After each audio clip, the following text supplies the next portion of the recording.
you do me a favor? First quarter, man. Like, I love you. Can you do me a favor?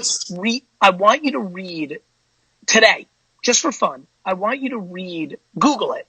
I want you to read an article about Vera Wang around Colonel Sanders and a guy by the name of Sidney Frank, who created Grey Goose when he was 81 years old. I think your passion is so I mean, I'm sure right now on Twitter, everyone's like, I fucking love this guy, Cody. You know, like, your passion's so clear. It's so endearing. I just want to make sure that you realize that it's super early. And I have a feeling that you're so passionate about this that if you lived at home for another 21 years, but that film was finally made, that you would be fulfilled. And I think you have to wrap your head around that. It just changes everything if you can go there. But do me a favor, Cody. I'm going to say it again slow. Vera Wang. This is a. If I'm going to help you and look at these characters tonight and introduce you to some people on Netflix and Amazon, I need you to Vera Wang, and you got to find like the article or Colonel Sanders, the Kentucky Fried Chicken dude, and a guy by the name of Sidney Frank. I think it was Syndey, but I could be wrong. But Sidney Frank, he actually created Jägermeister, so he had a success in his 50s, I think it was. But 81, he always wanted the big one, and it was Grey Goose, and really that's when he made it. So I want you to like read articles about them, their little autobiographies or whatever. Just, I want that to go into your fucking head the same way that James Bond did, because I think it's an ingredient that can take you and be a foundational ingredient, kind of like James Bond and Grandma were the steak. And I think listening to stories about these people is the lobster. And I want you to kind of surf and turf your life here a little bit. I want that element. And then I will take a look. And before the end of the next couple of weeks, you'll hear from me. And let me see. I'll give you some feedback. And I'm sure my team is watching this right now. I know D-Rock and others are probably excited as well. So some of them may jump in. Right on. I really appreciate it, Gary. All right, Cody. Cody in the title, put like I'm the film dude from Alaska, and then I'll make sure I don't lose it. I wish you well. Talk to you soon. Thank you. You're welcome very much. All right, Cody, bringing it. Yep, I know there's gonna be some tweets about Cody. Let's see what we got here. There we go. Kenobi is now part of WineText. I like that screen. I know, no Texas, Blaze Pittman. I'm sorry. Let's see what's going on here. I am on fire, Crystal. Appreciate that. Was hoping for a couple more signups. There we go. John Gold is in the building. Appreciate you signing up. Let's see who else is here. Josh Alley. Oh, just signed up. Off the Saint, my guy. Where did he ship to? Because he's in Ontario. I'm not sure that's. All right, let's keep it moving.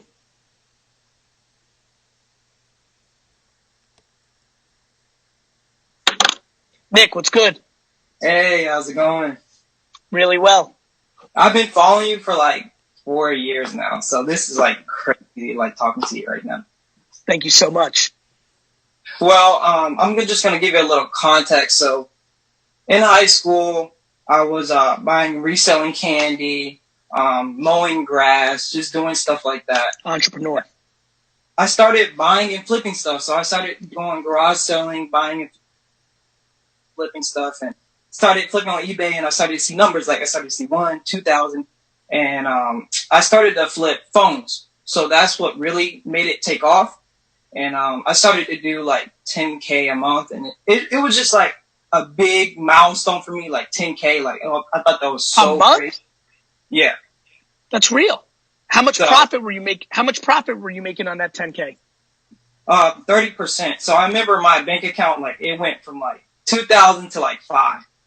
So it was about 30%, like 3,000 profit. So I was planning on like moving to a bigger city and moving with my sisters and stuff like that and growing and stuff like that. But I met this guy. So this is pretty much my question. I met this guy, and he was a total like opposite of me. Like, he's an extrovert. I'm really more of an introvert. So it just really worked. And, you know, we teamed up, and we started e-com. So now we're doing Amazon FBA wholesale. We started e-com, and now the last 30 days we're doing around 30K. But what are you selling? Huh? What are you selling? So we're really big in a video game niche. We buy closeouts. So we buy from distributors and small brands and bigger distributors, just stuff like that. I like it. Keep going.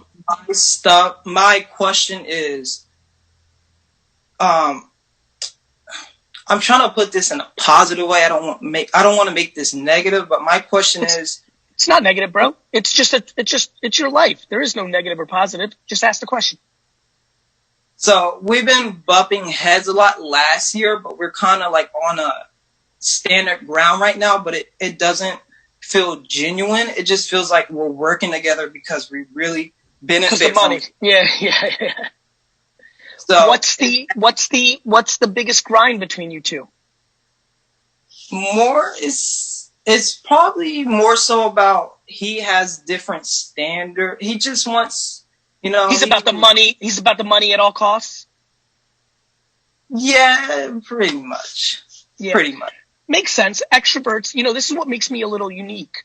I'm wildly extroverted. I'm that guy. The reason a lot of people at first, I don't know how you felt when you first saw me, but a lot of people at first, like 20%, I would say, of people when they first see a video of mine are like, this guy's full of shit. You know what I mean? Because I've got that gift of gab, and you got to be a little bit cautious if that's your DNA. A lot of people that have that extroverted mentality, unfortunately, often, not always, also have, that kind of like non-ethical, like win at all costs, like fuck everybody, who gives a shit, don't return their money, like just some of that shit.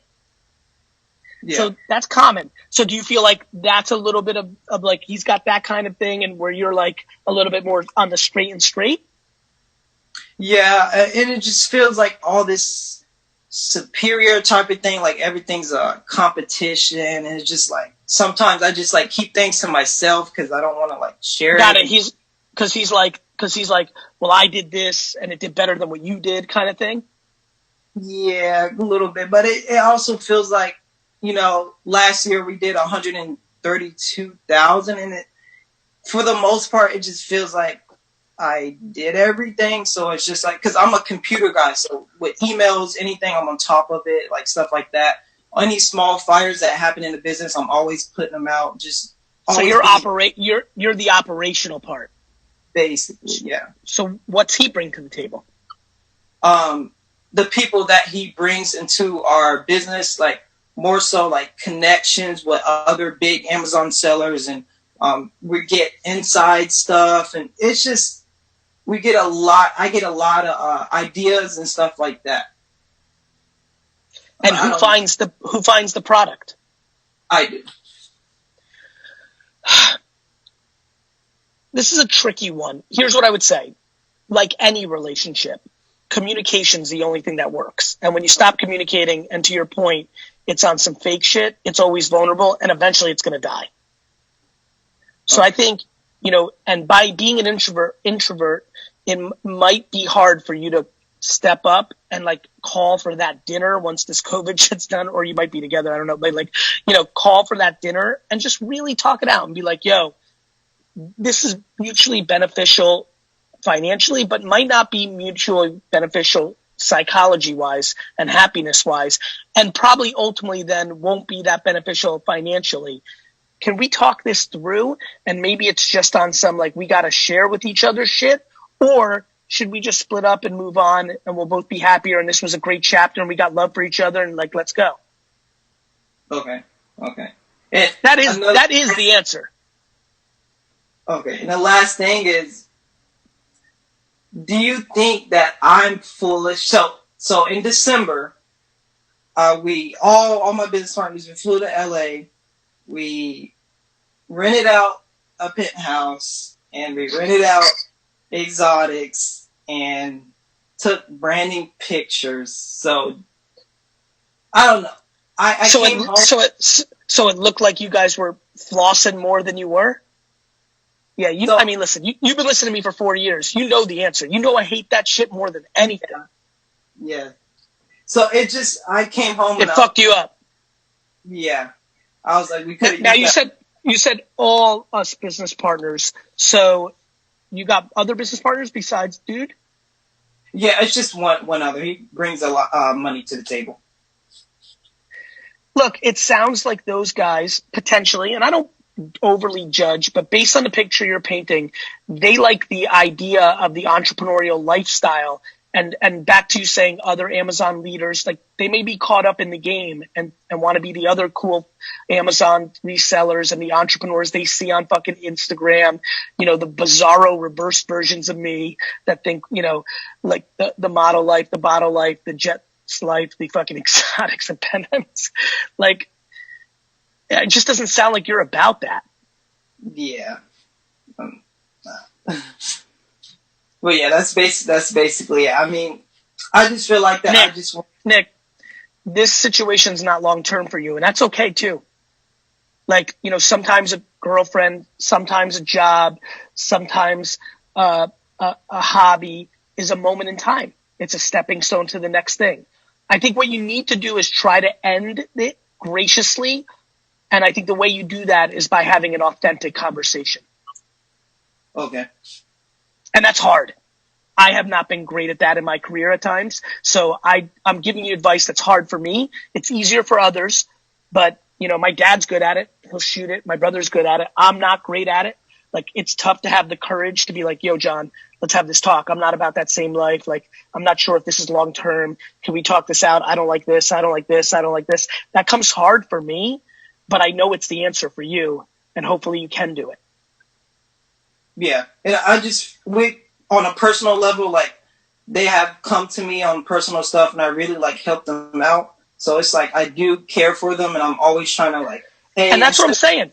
I'm saying it doesn't have to, like, too many people think when a partnership isn't good anymore that it has to burn to the ground and be on some lawyer shit and anger shit and fucking forever no talking shit. It can be good. Okay. And if they think they're the magic and like the of it all, they may think, or he may think that, well, this is good. I can find some other person to handle the emails and the shipping. Like, a lot of times the charismatic one thinks the operations one is replaceable. Okay. Makes sense. All right. Good luck, my man. Have that conversation. Have it. I will please rewatch this video over and over until you can. Do you think you can do it? Do you think you can have the real talk? You think you got that in you? Yeah, we had talks before, and that's why I'm saying like we are on common grounds, but it's more of so we're kind of like using each other right now, and every phone call is just like, you know, about the business, and we're always like trying to get stuff done and stuff like that. But it's just like at the same time, it just doesn't feel genuine. I love that. I love you for like knowing that's what you need, and so like go. Take a step back financially and take 2 steps forward, 5 steps forward, happy wise, and then financially. Okay. Yeah. All right, Nick. Take care of yourself. It's a good one, man. Man, we're just over halfway. Fuck. Do you guys understand how good this fucking show is? Like, do we love this show? Like,